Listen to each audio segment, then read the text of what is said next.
Now, tonight, President Trump is claiming U.S. and Israeli attacks have brought Iran's military to its knees. But across the Middle East, Iranian missiles and drones keep pounding away at Israel and U.S. allies.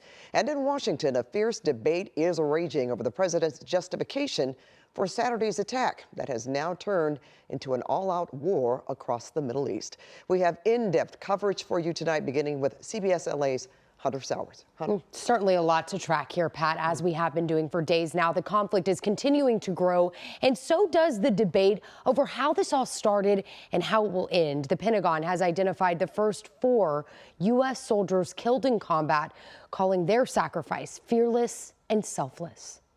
Day 4 of the war in the Middle East. Israel pounded the Iranian capital with missiles. Iranian-backed fighters in Lebanon launched rockets into Israel, and the Israeli forces launched strikes at Beirut's suburbs.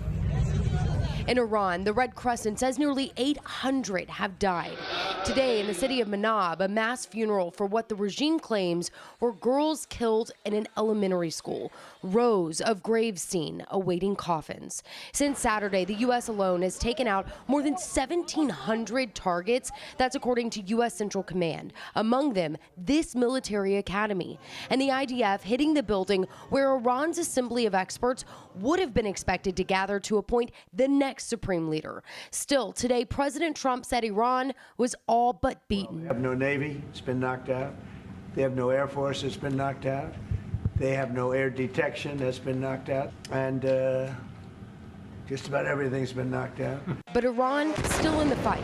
2 drones torched the U.S. embassy in Saudi Arabia. Embassies in Kuwait and Lebanon shut down as well. Officials urging all U.S. nationals to leave for their own safety. And tonight, questions as we learn the identities of 4 of 6 service members killed in a strike in Kuwait. Defense Secretary Pete Hegseth said the location was fortified. U.S. military officials, though, questioned that assessment, telling CBS that all 6 were in a makeshift command post, not protected against the type of aerial strikes that killed them.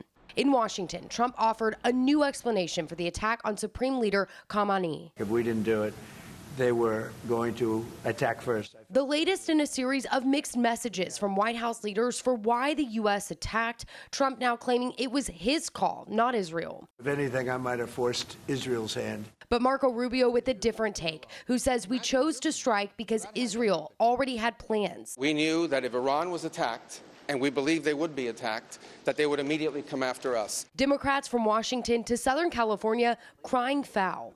They can't make up their mind why they took the action they did. Orange County Congressman Mike Levin also called out inconsistencies. They keep changing their story about what the real intention of this entire operation is. On Thursday, Congress is set to vote on a war powers resolution meant to limit the president's military operations in Iran. The law says unless there was an imminent threat to America or to our national security interests, that the president should not unilaterally, without consulting the Congress, move forward with military force. That's exactly what he's done.